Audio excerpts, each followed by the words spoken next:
tastes like. So tonight, you guys are in for a huge treat. We have 5 of the top public speakers in the state at the community college level here with us tonight. And we're going to be streaming this live. We've got a tiny audience, but thank you, tiny audience, for being here. And I want to ask you, I was talking to the judges earlier, the students feed off of the audience. And it is a small audience, but can you guys give me your best smiling eyes tonight? Or give them, I should say, your best smiling eyes tonight? You guys are in good hands. I can see it right now. And those of you who are watching at home, just knowing that you're smiling at them is going to help them out. So thank you. So each student is going to deliver an inspirational speech not to exceed 15 minutes. There's no minimum time, but not to exceed 15 minutes. And that begs the question, what is an inspirational speech? So, and what's the difference between an inspirational speech and a motivational speech? So a motivational speech is a speech that oftentimes tries to get you to do something that you're not really sure you want to do. Think about maybe you got to put bread on the table, so you need to take a sales job and you're not really a sales type person. Okay, that's a motivation, like you go to a motivational workshop to learn how to be a better salesperson. But an inspirational speech it moves you intrinsically. It makes you want to do it. It's like the difference between swimming upstream, motivational, and swimming downstream, inspirational.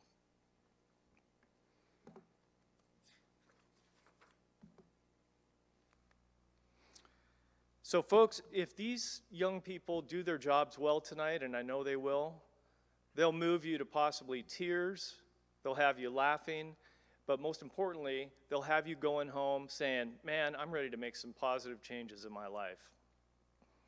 So let's take a moment to talk about what it took for these students to get here, because it wasn't easy. So first we contacted communication studies department leads at all 34 community colleges in the state system, and we asked them to nominate their top 2 students. Not all of them did, but we put the offer out there. And did you know that there's 250,000 community college students in the state of Washington right now? So think about that, put that in perspective. There's 250,000 students, and there's 5 sitting right there. So it's an honor for them to be here, and congratulations, guys.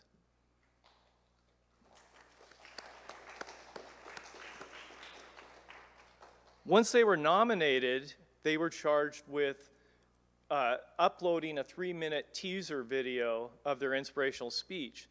And then judges across the country critiqued them and narrowed it down to the 5 you see right here. And the judges were high-level, very picky, high-level communicators, including the communications director at the Air Force Academy, a dean from the University of Alabama, and one of Seattle's top sports producers / reporters, Jen Mueller. If you watch the Mariners or the Seahawks, you know who Jen Mueller is.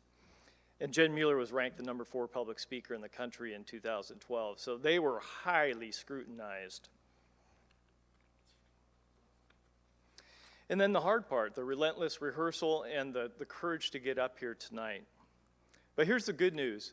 The good news is that when you guys leave here tonight, every one of you walks away with a really nice glass plaque that says top 5 in the state. So no matter what happens tonight, you guys are a success, and that's something that nobody will ever be able to take away from you. Something you should put on your resume, by the way, if you haven't already. So I'd like to take a moment to recognize the stars of tonight's show. And you 5 speakers, would you mind, when I call your name, just come on up, and starting with Lauren, we'll stand over here, and we'll give you a round. Well, let's hold our applause until they all get up here, though. So let's start out with Lauren Burnett from Centralia College. Lauren enters tonight's competition as the #1 ranked speaker. I think she might be the youngest speaker, too, as determined by the audition judges. How's that for pressure? She's a 17-year-old Running Start student from Morton. She's an honor student. Lauren is a member of Phi Theta Kappa Honor Society. And Laura's got a lot of drama in her life. And I don't mean that in a mean way. What I mean is that Lauren has been in so many plays that when I asked her how many she's been in, she said, I lost count. All right, speaking second tonight from Spokane Falls is Annalise Norton. And Annalise wants to acknowledge her parents for her hard work ethic. And as a side gig, she does florals for weddings and styles models for photo shoots. Annalise is a sophomore at Spokane Falls, and her dream is to become a residential interior designer. Speaking third tonight, Tony Massinio from Centralia College. Tony served in the Marine Corps straight out of high school. And after that, he became deputy sheriff, where he served for 21 years. So he's been in uniform for a long time. And currently, he's the commander of a narcotics unit. Tony's working his way towards a bachelor's degree in business administration for his retirement career, I guess you could call it. Now, our fourth speaker, Sidney Neal, just graduated from Bellevue College and is transferring to Liberty University in Virginia with a dream of becoming a pastor. So everybody be on their best behavior. No cursing from that section over there. Sidney has won 5 state championships for cheer and also been awarded 5 times in the Girl Scouts. And finally, from Whatcom Community College in Bellingham, Claire Smith. Claire went from being a high school dropout to a member of the honors program at Whatcom Community College. How's that for inspirational? She also has taught a workshop on forgiveness for Whatcom Community College's 2021 Students Leading Change Conference. So judges, esteemed audience, those of you watching at home, can we give a big round of applause for our top 5 speakers in the state?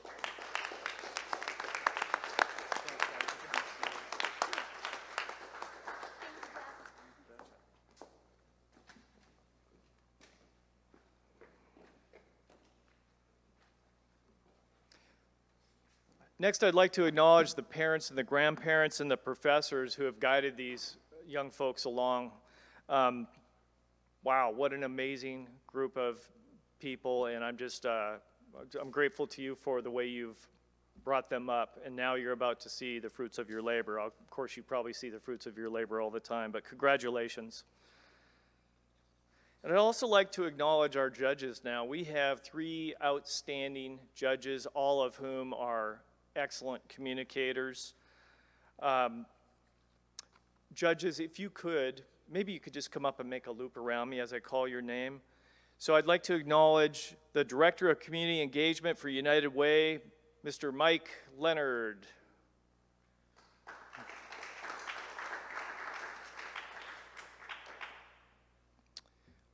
Central Washington University's most popular professor of IT and Business Management, Luke Williams.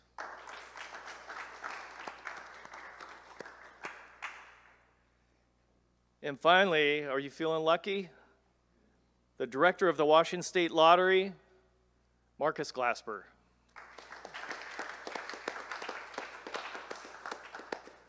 Marcus is like, oh man, I never heard that one before. Thank you, judges. Thank you for being here. Let's give them a big round of applause again, guys.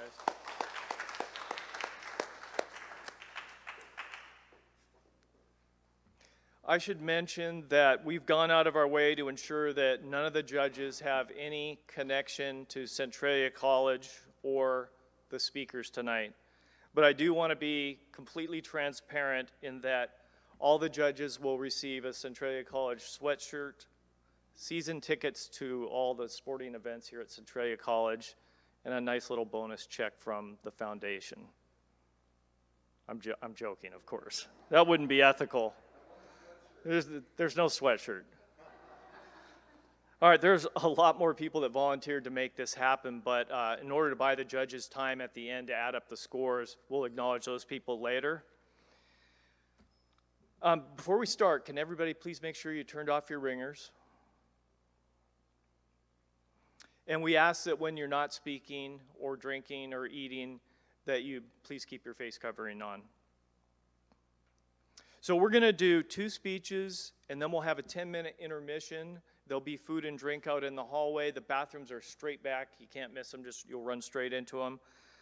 And then we'll come up, and after 10 minutes, we'll come back, and we'll do the final 3 speakers, and then we'll find out who our runner-up and our state champion is tonight. So we're going to have some fun here tonight, too. This is going to be a highly participatory engagement. I'm going to put you guys to work a little bit, but it's fun work. So we're going to play a little game called Who is the Most Interesting Judge?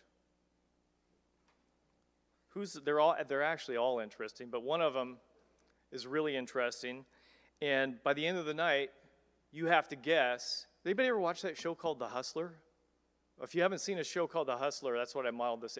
It's a great show. But anyway, by the end of the night, you have to guess who the most interesting judge is, and I'll be giving you clues throughout the night. And not only will I be giving you clues, but I'll be attaching bonus questions that are related to those clues. Whoever has the highest score and the second highest score is going to get a gift card to Cabela's and Red Robin. And this is a competition that you play individually. And so the 5 students, if you guys want to play, you can. If you're too busy thinking about your speech, you don't have to play. But family members that are here, you guys definitely should play because there's a Cabela's card. Who doesn't love Cabela's or Red Robin? So does everybody have the most interesting judge/trivia competition worksheet? And everybody's got a pencil, right? Okay. All right.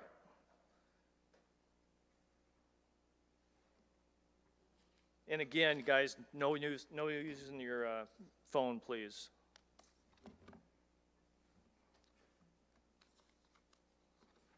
All right, here's your first clue about the most interesting judge.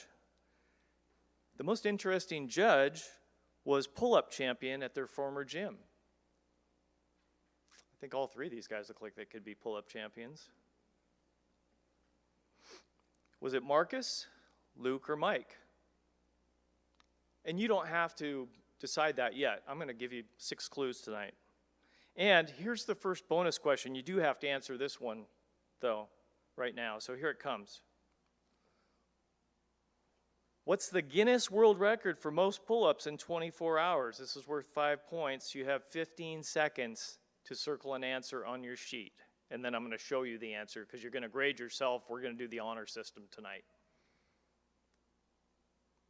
Just for kicks, judges, what do you guys think the record is in 24? You do which? Oh. Anybody want to take a guess? The judges say it's C. They could be trying to throw you off, though. Okay, everybody's got their answer finalized, right? 5, 4, 3, 2, 1, here we go. Look at that, 7,715, unbelievable. All right, you guys excited? Are you ready to be inspired? It's time for our first speaker. Please help me in welcoming to the stage Miss Lauren Burnett, with Not Even Bullets Can Stop Him.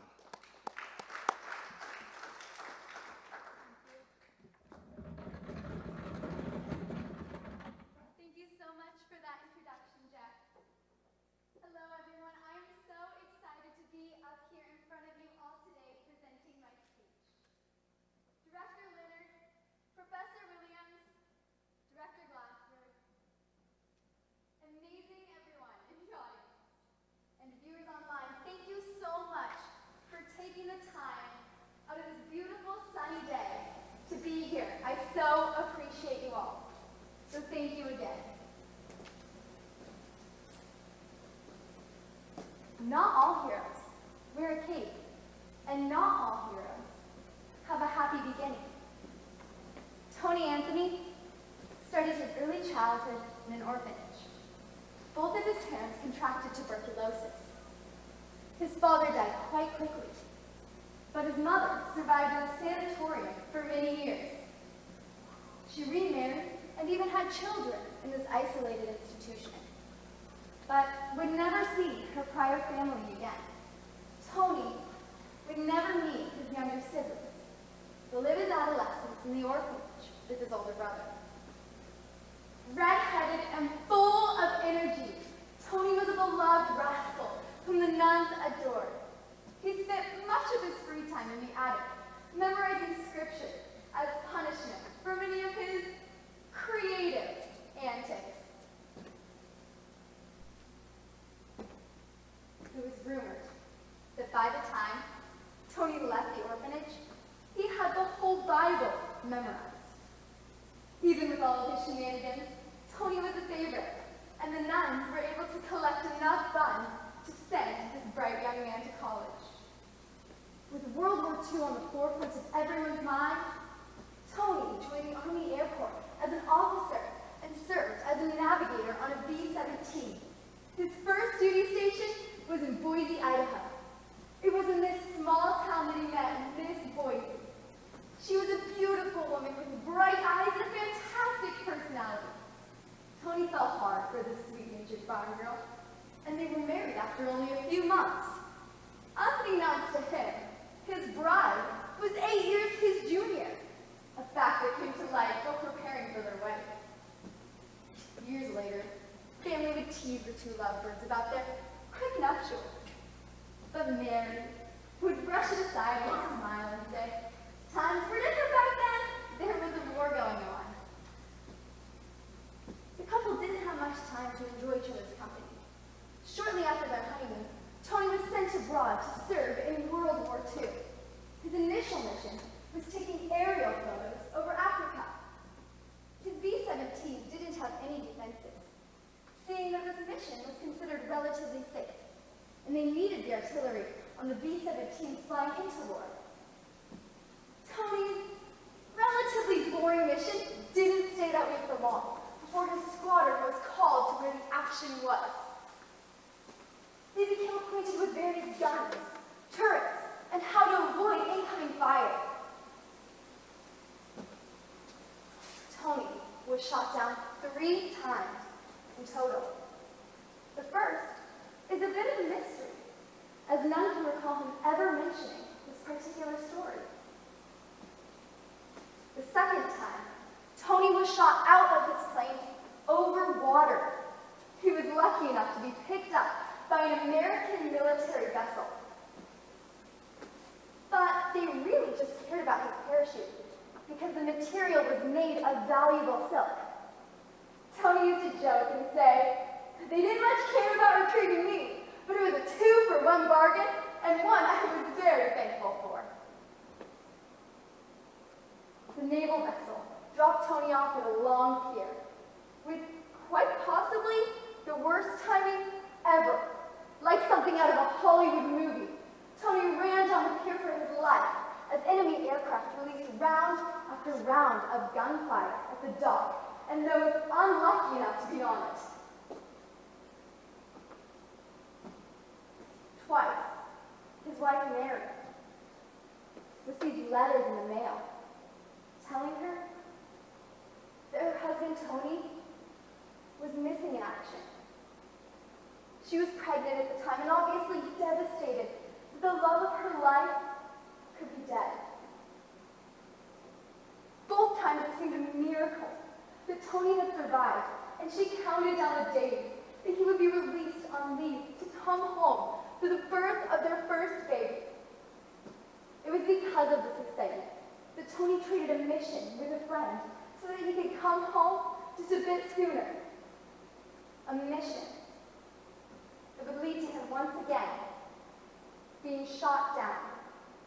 But this time, the outcome would be much different. After bombing a small town in Italy, Tony's plane took many hits and a crash was imminent.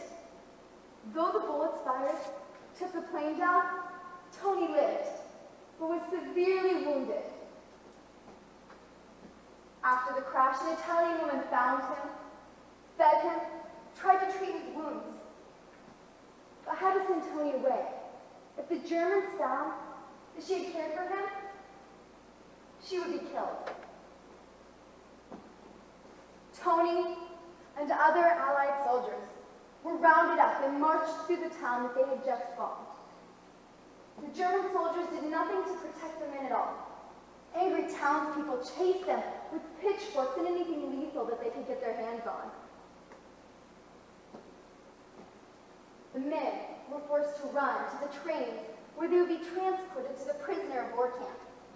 When Tony arrived at the train, he was exhausted, soaked with sweat, and his boots were flooded with blood.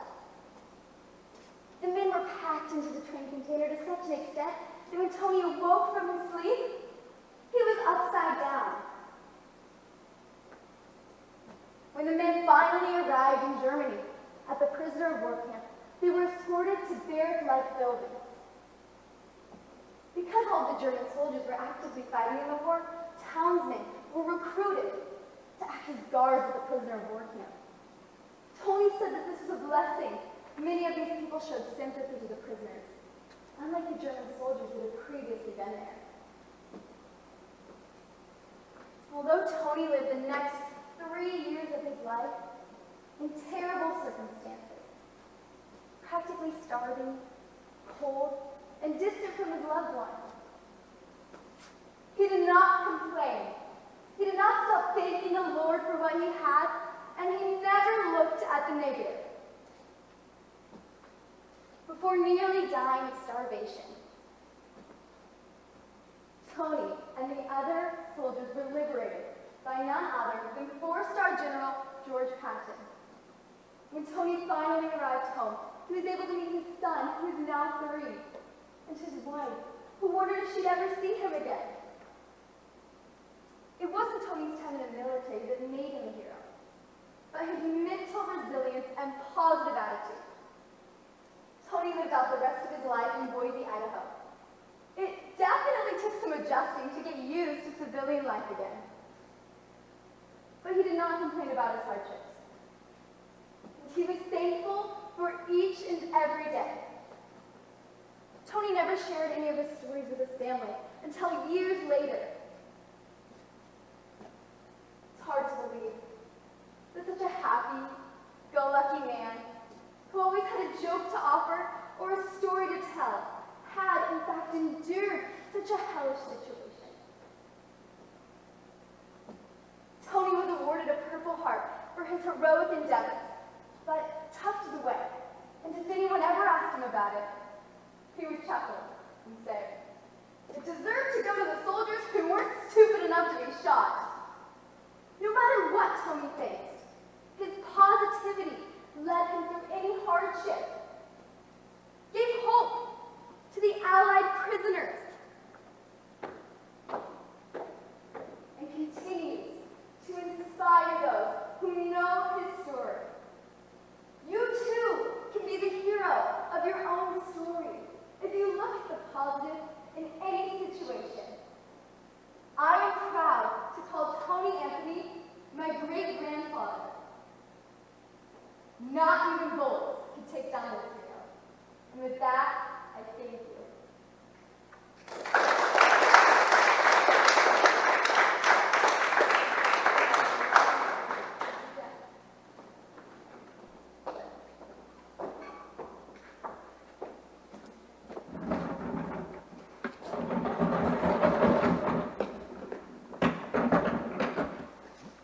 Great job, Lauren.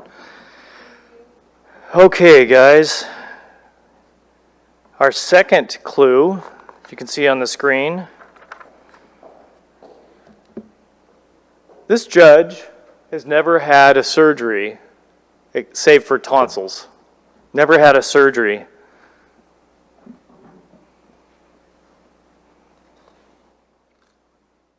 And here's question number 2. What's the record for the human being who has endured the most surgeries? Is it 113, 476, or 970? I'd like to know what the judge's choice is. What do you guys think? Judges say B. All right, you guys have 5 seconds to finalize your answer, please. 5, 4, 3, 2, and here comes the answer. 970. Wow. Judges, are you ready for the next speaker? Okay. It's time for our second speaker from Spokane Falls Community College. Please help me in welcoming to the stage Annalise Norton with Voice of Triumph. Thank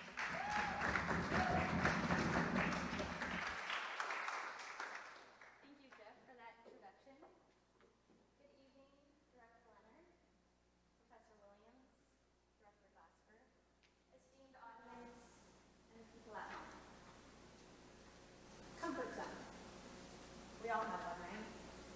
Maybe bigger or smaller than others. But what is it?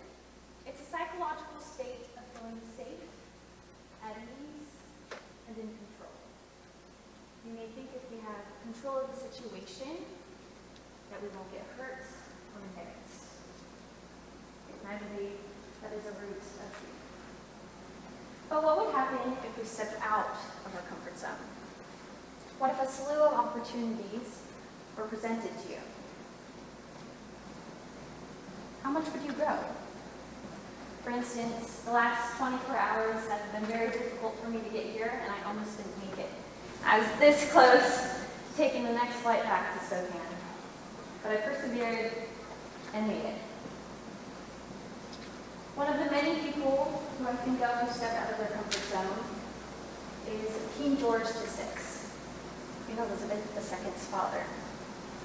He was second born, shy, reserved, bashful, insecure, content to not be her parent, and on top of all that, he had a stammer. It is said that he developed a stammer from an early age due to verbal abuse from his father. Talking in public for King George was akin to torture, experts say. But all that changed when his eldest brother abdicated the throne.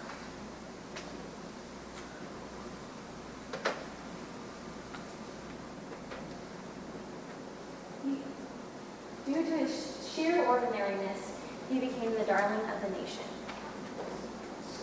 Now you may be thinking, well, he's a king. What does that have to do with me? Well, even though he was a royal, he still had the same themes holding him back, like we do. We may think that celebrities and royals are perfect people, but King George was a perfect example of someone who is imperfect. So how can we step out of our comfort zone? Get out of your daily habit. Instead of going to the same coffee shop that you go to almost every day, go to a new one. You see that person sitting alone at your church, go up and say hi.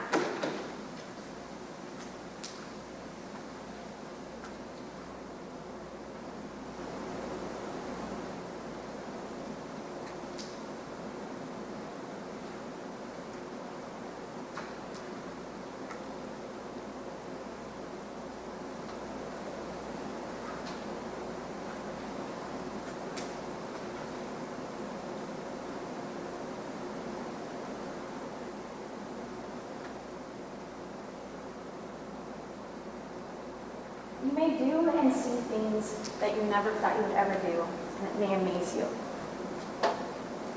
Who knows, you may gain that promotion or land that dream job. Now it's time to step out of your comfort zone, go and be brave. Thank you.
Okay, folks, we're back, and one of the contestants just alerted me to the fact that there's a few of you that are missing a page in your sheet. And so in order to play along, you're going to have to write on the back, I guess. And I never gave you the answer to that last question, so let me show you the cruise question.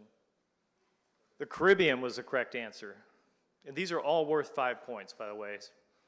So sorry about that.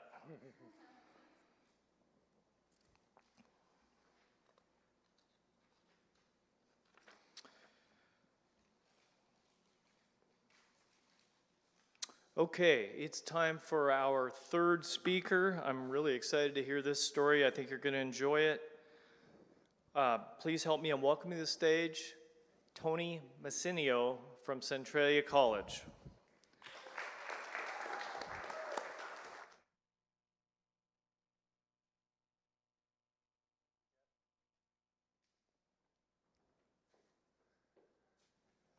Director Leonard, Professor Williams, Director Glasper, family and friends, and everybody at home watching.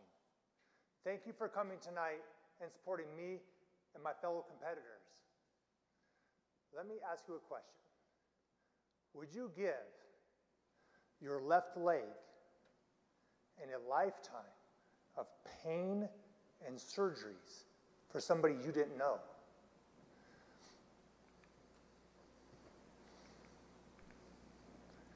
Well, Army Sergeant Matthew Waters did just that for his fellow Americans and a country that he loves. Matthew grew up in a military family as an only child. His father was a U.S. Marine and later a police officer. His parents instilled into him selfless service and service to his country. You would have thought that Matthew would have followed his father's footsteps and joined the Marine Corps, but he didn't. Matthew was influenced by a close family friend and later joined the Army. I had an opportunity to sit down with Matthew recently, and we instantly had a brotherly bond. We're both veterans. Him Army, me Marine Corps. We even grew up in the same county in Southern California. After high school, Matthew joined the Army and became a member of the elite Army Rangers, 2nd Battalion, 75th Ranger Regiment, based at Washington's own Joint Base Lewis McChord, right up the road. Matthew was in Germany on September 11th, 2001, when America was attacked. Matthew only had 2 months left on his enlistment, but his plans quickly changed. Matthew re-enlisted for 2 years when his country needed him the most. His first deployment was to Afghanistan in 2002. It was uneventful. There wasn't one shot fired by the Rangers. When he returned to JBLM, he met his girlfriend. But then the Rangers received orders to Iraq in the beginning of 2003. His girlfriend and he married because Matthew had a sinking feeling that he was not going to return from this mission. His now wife had a 3-year-old son.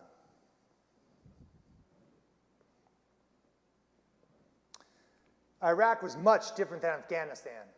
The Rangers were busy chasing Saddam Hussein's sons and other high-value targets. But then the Rangers received a mission that would change Matthew's life forever.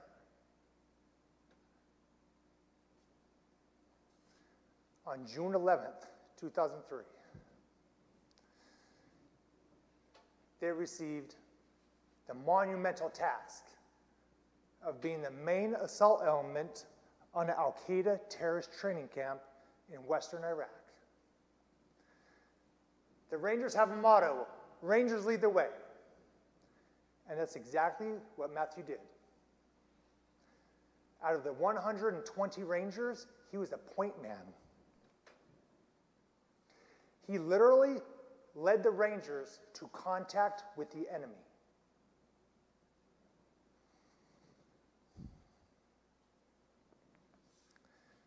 In the middle of the night, Special Forces helicopters landed the Rangers just outside the camp as it was being bombarded by American jets and helicopters to prepare the battlefield for the Rangers' advancement. As they advanced through the camp, American machine gun fire whizzing past their heads. Off to Matthew's right was a truck that was on fire, turning the night into daylight and rendering their night vision devices useless.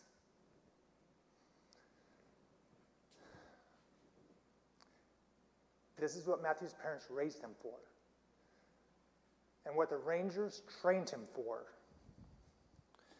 The 3-month-long Ranger course had Matthew freezing, starving, and feeling like his body was going to quit on him. But he didn't give up, and he kept fighting. This training proved to be key to Matthew's survival on that fateful night, a world away from his wife and son. In front of Matthew was a tall hill. At the bottom of it, a dugout cave. Due to the fire and explosions occurring around Matthew, he couldn't really see inside the cave. Upon second look, Matthew's eyes met the enemy's. He raised his rifle, and the world exploded around him in fire and sparks.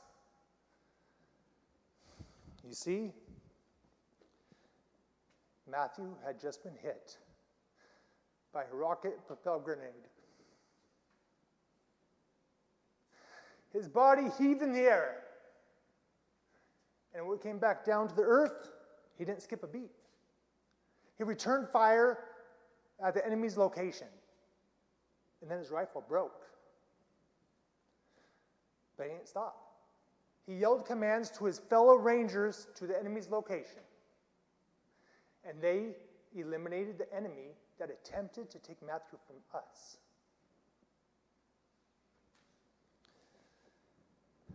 A combat medic rushed to Matthew's aid, applied a tourniquet to his leg that undoubtedly saved his life. That's when Matthew and the medic heard a fellow Ranger yell a word that struck fear in their heart. Grenade! The medic jumped on top of Matthew to shield him from the impending blast of the grenade that landed just feet from them, all the while willing to sacrifice his own life for Matthew's. The grenade never went off. Now, Director Glasper, you are the director of Washington State Lottery. What are the chances that Matthew survives not one, but 2 attacks on his life that night?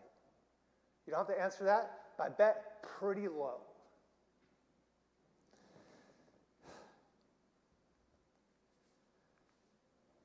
Matthew's injuries were significant. He lost his left leg, part of his right calf, took shrapnel to his elbow and his face, and lost half of his left thumb. I asked Matthew, how could you continue to fight after being hit by a rocket-propelled grenade? He didn't know what happened. He was confused. But he said that his training was so ingrained into him that he didn't have to think about it. He just fought. I asked him what the pain was like. He said it was so severe that it was undescribable. He couldn't tell me how bad it hurt because it was that bad. It wasn't until his fellow Rangers came to his aid that he assessed his injuries. He sat up, looked at where his left leg should have been, and saw his pants dangling, dripping with his own blood. That's when he said the pain started to set in, and his right leg was hurting, but he's too scared to look at it.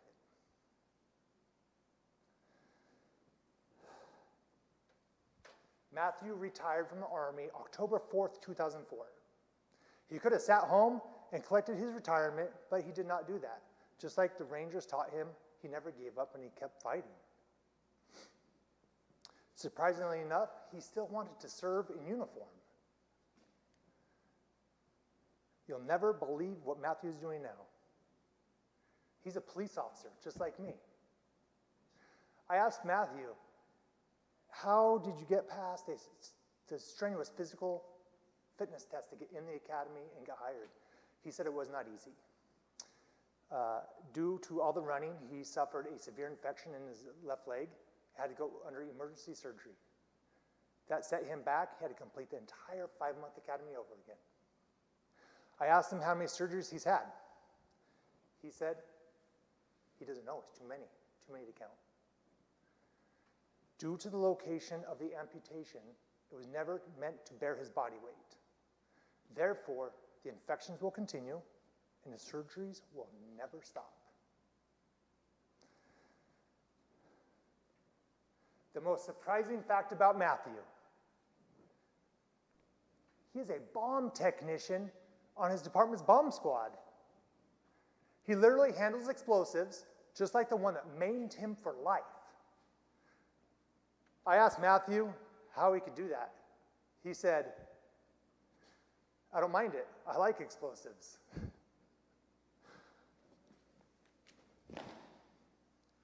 Matthew is an American hero.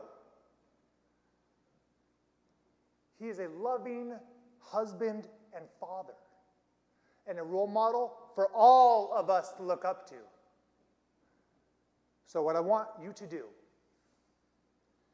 next time life gets tough, and you tell yourself, I can't do this, ask yourself this question. What would Matthew do? And you will have your answer. To keep fighting and never, ever give up. And with that, I thank you.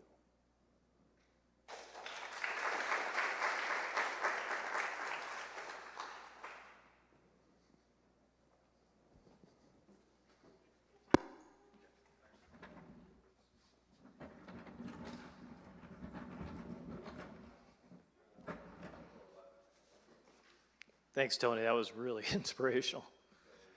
All right, guys, our fourth clue about the most interesting judge is that he sells and distributes wine.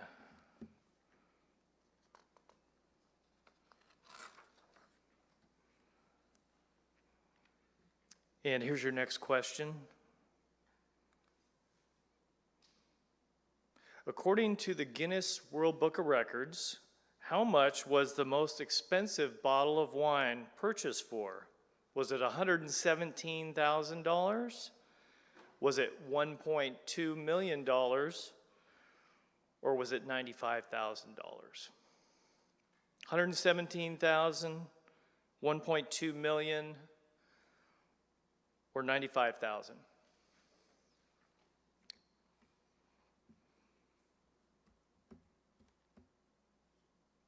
All right, guys, finalize your answers for me in the next 5 seconds. And here it comes. Here's the correct answer. A bottle of 1811 Chateau de Guiquem, bought by Christian Vanek, owner of SIP Wine Bar in Bali, Indonesia, was purchased for $117,000.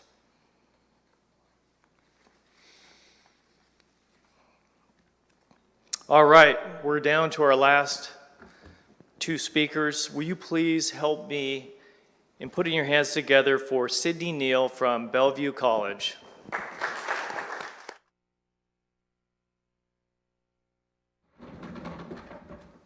Thanks, Jeff. Director Glasper, Professor Williams, and Director Leonard, esteemed audience and amazing viewers online.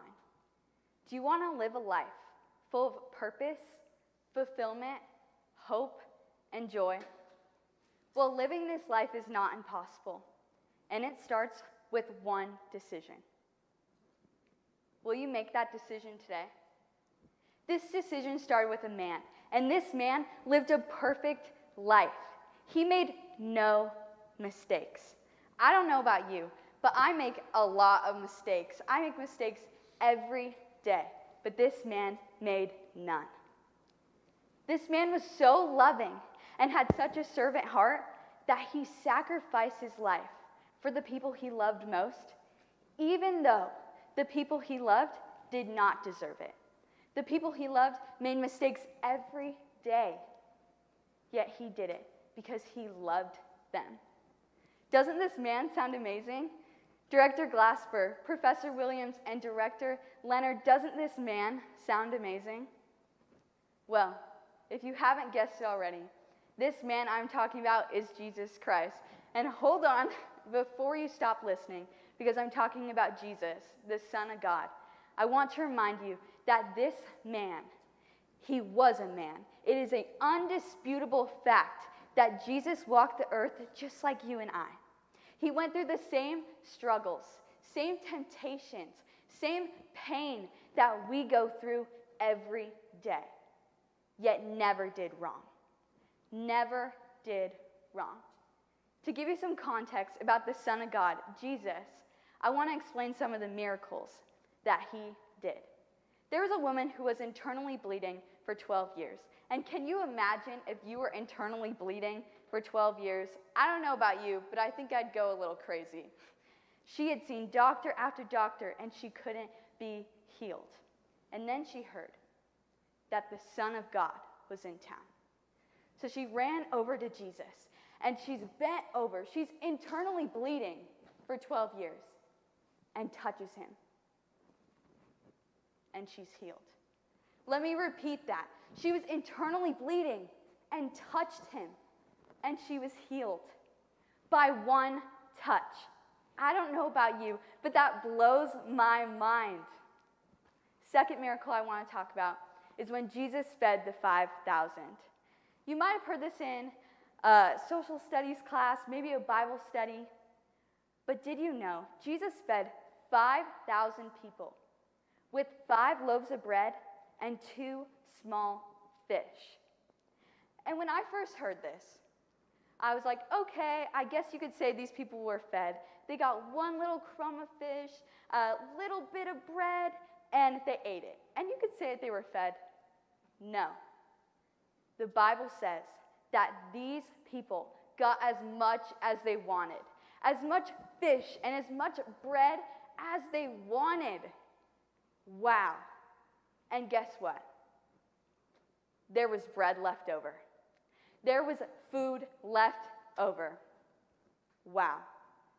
The third miracle I want to talk about is when Jesus healed the centurion's servant. And if you don't know what a centurion is, he is a Roman officer that looks after 100 soldiers. So this man is pretty high up in rank. He had a servant who was sick, and he loved that servant. And you probably know what it feels like when you have a sick loved one, and you care for them, and you just want them to be healed. The centurion felt that way. And he found out that Jesus was in town. So he ran up to Jesus, and he looks at him, and he goes, Jesus, my servant is sick. And Jesus looks at him, and he goes, do you want me to heal your servant? And this blows my mind. This is incredible. The centurion looks at Jesus, and he says, Jesus, I know who you are. I know who you are, and with one word, you could heal my servant. And Jesus is blown away. This man's faith is incredible. He claims that he's never met a man in all of Israel with such great faith. So he tells the man, go, I've healed your servant. So the centurion runs home, and all of his servants come up to him, and they're like, Centurion, guess what? Your servant was healed. Jesus healed this servant with one word. He wasn't even in his presence. It's so amazing. Jesus was crucified on a cross. And to some of us, the cross means shame. It means guilt. It means hate. It means judgment. But that is not what it's meant to mean. That's not what it's supposed to mean. Jesus was crucified on a cross. And if you're asking, Sidney, what importance does that make to me? Okay, Jesus died on a cross. Well, we mentioned earlier that Jesus lived a perfect life. He lived a perfect life, yet we make mistakes. We're imperfect. We make mistakes every day, yet Jesus lived as a human, and he made none. It's sad, but it's true, and it's hard to break it to people, but to get to heaven, you have to live a perfect life. You have to. It sucks for me to hear that. It sucks for everyone to hear that, because we are not perfect. We are imperfect people. I make mistakes every day, and so do you. But God looked at us, and he said, child, I want you to live a life with me. I want to pay that price. I want to pay for your mistakes. So he sent his son to die for us. So when Jesus was crucified, he died for our sins, taking that punishment that we deserve for our mistakes so that we can live with God, so that we can be in relationship with our Heavenly Father. It's the most important thing that has ever happened. And God did that for you, and you. He did that for the audience, and he did it for you viewers as well, because he loves you. Matthew 7:7 says, and this is Jesus talking, he says, seek and you will find. The Son of God said himself that if you seek God, you will find him. You'll find God. And that's some authority saying that. So I ask you today, seek God. Go and find him. Because when you have a relationship with God, you're founded on something that doesn't shake. You're based on something that doesn't move. It's consistent. So that when things are going on all around you, when events are happening, when so many bad things are occurring, you can put your trust and hope on something that doesn't shake, something that stays. God wants a relationship with each one of you.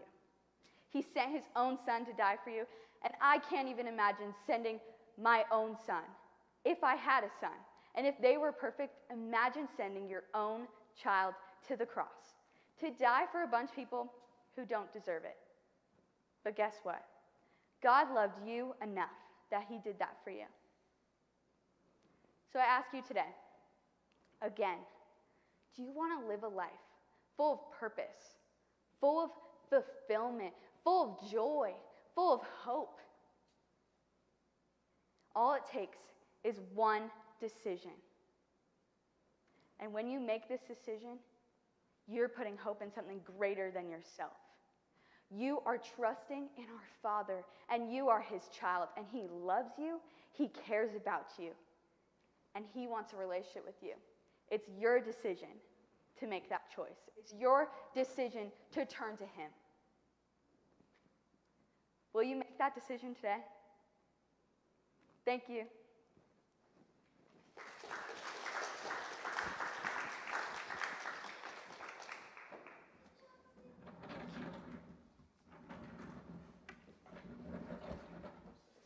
Well delivered, Sid, and timely too. Good job. All right. Our fifth of the 6 clues that you're going to get about the most interesting judge. The most interesting judge was freshman class president at his college.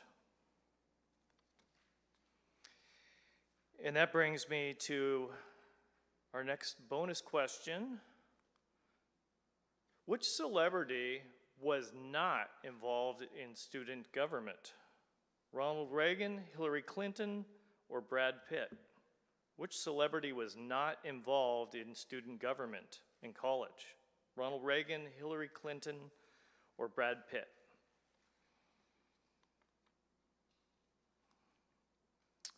All right, guys, finalize your answer in the next 5 seconds. And here we go. Brad Pitt.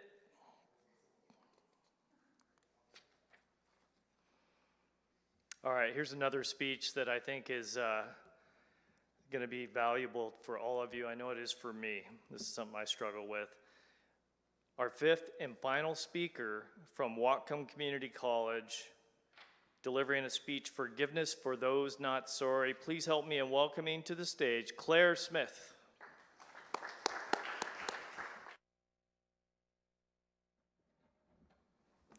Thank you for being here. Today, I would like to discuss something that I think we can all relate to on an emotional and a personal level. Something I've noticed about the human experience is we are bound to run into mistreatment. Maybe you got cut off on the highway this morning, or a friend stabbed you in the back. Maybe you were cheated on, or you're the victim of violence. While we don't all experience the same types of mistreatment, we do all experience the same unfair nature of mistreatment. You hurt me, and now I'm down here, and even though I've done nothing wrong, it sure seems like you're still up here. That's not fair. I don't know about you, but that makes me angry. And out of that anger, I want revenge. This is healthy, but it's healthy until it's not, because while you should respect yourself enough to be angry that somebody could do something like this to you, you don't deserve to carry the burden of that mistreatment. Even just having a vengeful mindset can be so slippery in that it can keep us from moving on. Every time that person comes to mind, we can say to ourselves, "Gosh, I hate you. I hope you're miserable." And we feel better. We feel satisfied. But we don't feel fulfilled because the next time, and the next time, and the next time, we can say the exact same thing. What if there was a way we could put all of this down and shift our direction to somewhere with no anger, no revenge, no burden? What if we could let go? I think we can, and I think we can do this through forgiveness. Now, apologies don't fix everything, but a good apology accompanied by genuine guilt can aid in this process. It's like closure to the situation, but oftentimes we don't get that closure. People don't always say they're sorry, or worse, they're not. I distinctly remember laying in my bed, staring up at my ceiling, thinking to myself, man, how can I possibly forgive somebody that will never be sorry?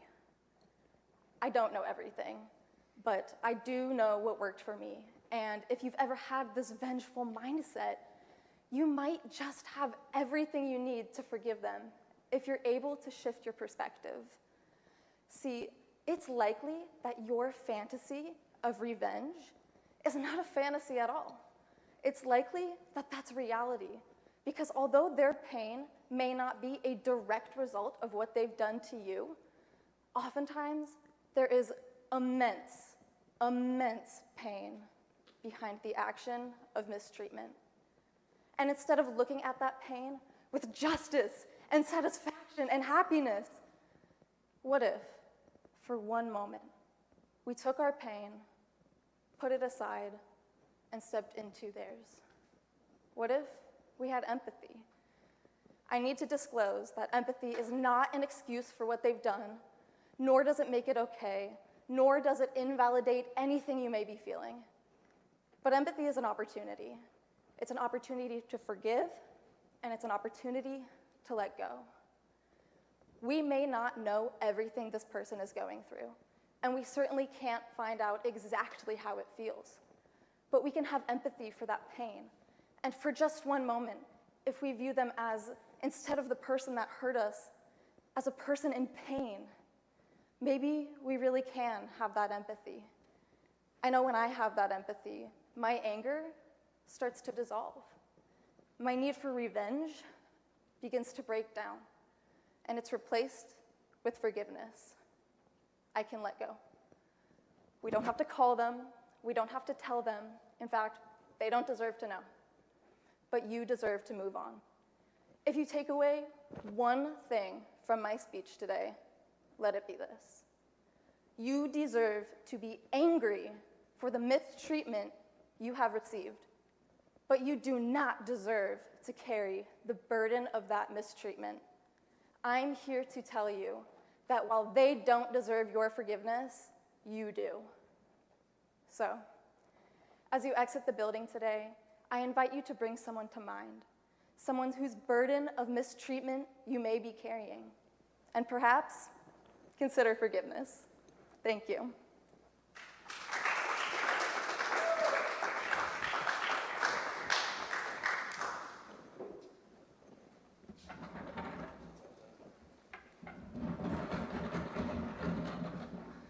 Aren't they awesome?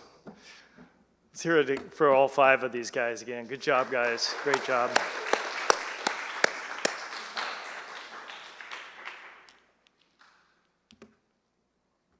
All right, now we've got our final clue about the most interesting judge. The most interesting judge has a master's degree from WSU in engineering management. Go Cougs. Is it Marcus, Luke, or Mike?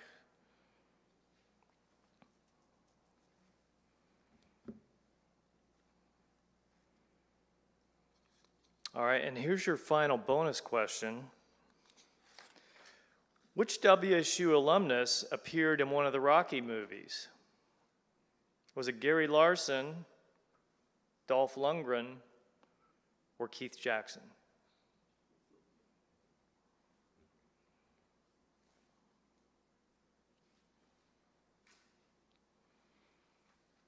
All right, guys, 5 seconds to finalize your answer.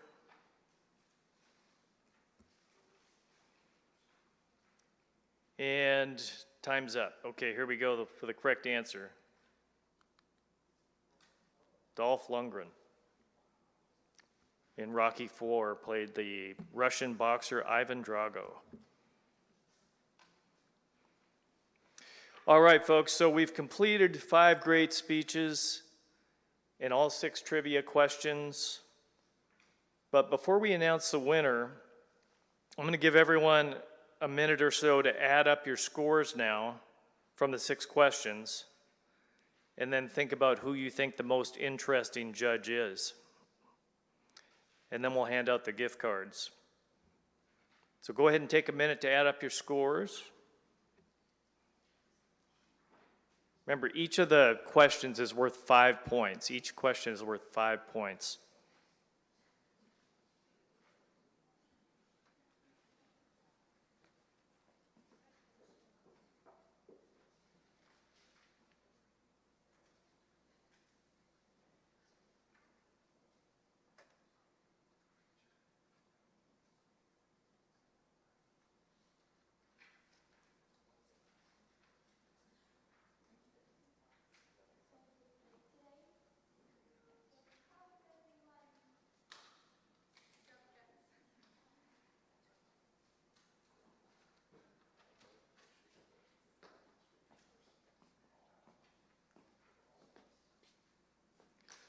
Do you folks need more time? Are you still adding up?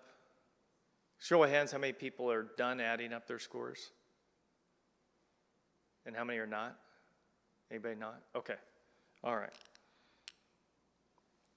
Okay, so each of the bonus questions was worth 5 points for a total of 30. Did anybody get all 6 questions correctly?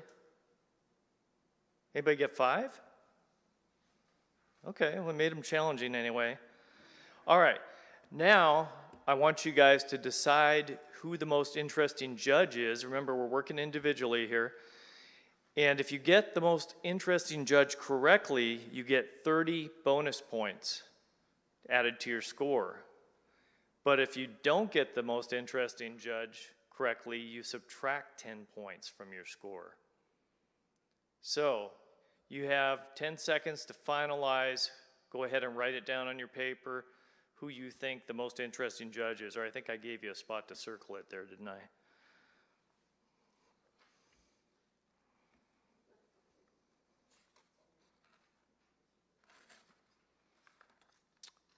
Okay, time's up. Most interesting judge, will you please stand up and reveal yourself?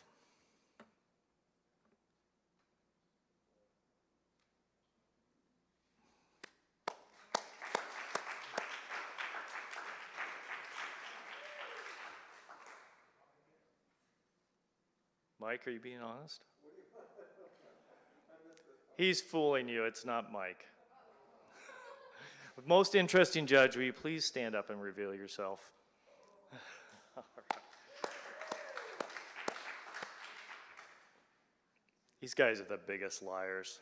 Most interesting judge, will you please stand up and reveal yourself? It's Marcus, it's Marcus.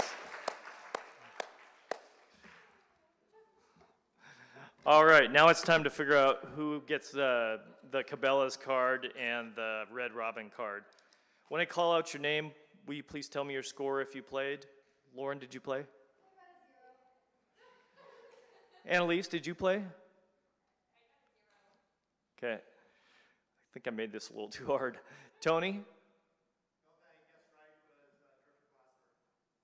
No, but what was your score? I'm asking your score. Oh. Sidney? Okay. All right. Claire, did you play? -5. Next year we need to make this a little easier. Mr. John Burnett. 50, oh boy. Nobody likes to show off. Tony? Okay. This is kind of humiliating, isn't it? It's like the walk of shame. Jenny? Whoa! Mr. Eric Neal. I like how he says it like he's proud of it. It's like the Bellevue attitude, isn't it? Just kidding. You knew there was going to be a Bellevue joke in there somewhere. Shelby? 40. Okay. All right. So now we've got a tiebreaker, right, between Jenny and John. So I want you guys all to help me as witnesses because we need to break this tie. This is for the Cabela's card. John's licking his chops. I can see it now. All right. Whoever raises their hand first gets to answer it, but if you answer it wrong, you automatically lose. At the beginning of this evening, I told you how many community college students there are in the state of Washington. Who's going to raise their hand first? Jenny, you got your hand up? Let's hear it for Jenny. Good job. Jenny, come on up and get your Cabela's card. And John, come on up and get your Red Robin card. Good job, you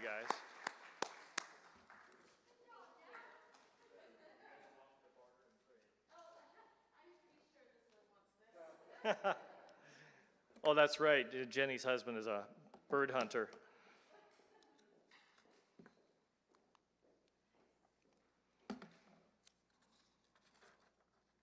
Okay, as I see in the radio business, I have to pay some bills now, but these people are well deserving, and this will buy the judges. Do you guys need more time?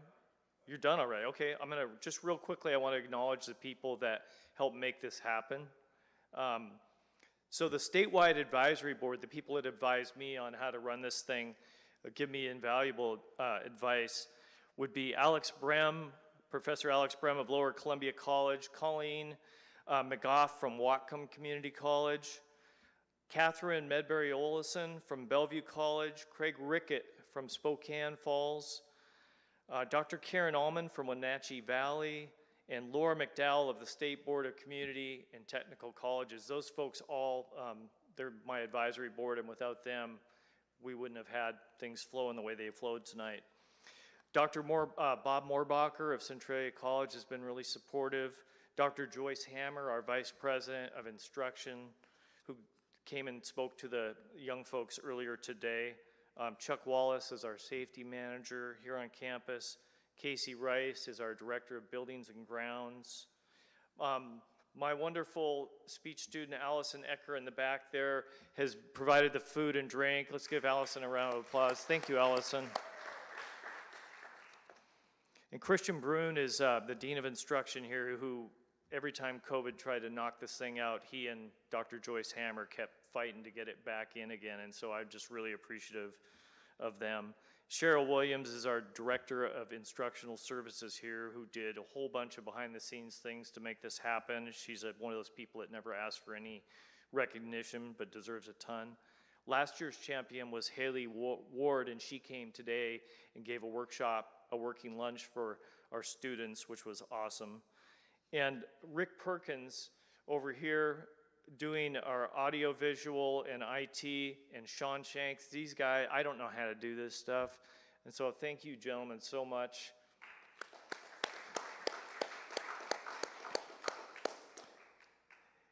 And I may be forgetting a few people, and if I did, I truly apologize. On a personal note too, I want to thank my wife, Julie, because I've been home but not home. You guys know what I'm talking about, right? All right, the big moment is here. You guys excited? In a minute, we're going to find out who the state champion of public speaking at the community college level is. So I'm going to ask Professor Williams to come on up. He's going to announce the runner-up, and then he'll ask the state champion to come on up. And I would like you guys, if you get called up by Professor Williams, please go ahead and stay up here, because we're going to do a photo shoot first with the judges, and then just the 5 of you, and then we'll get out of here. So, Professor Williams, you want to take over the mic? Sure. All right, thank you guys. We'll get right to it here. Runner-up for this year's competition is Claire Smith. Congratulations.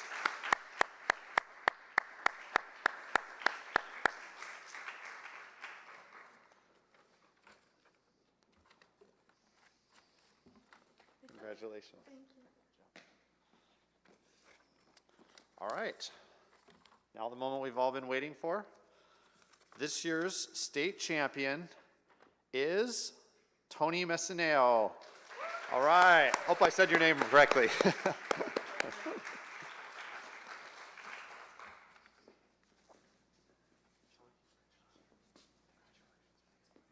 me get you guys shaking hands if I could. Hey, congratulations.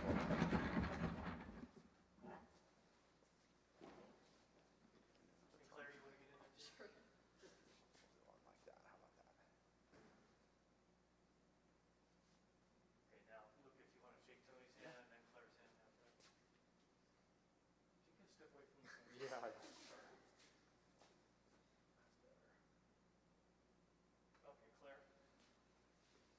Thank you. Okay. Thank you.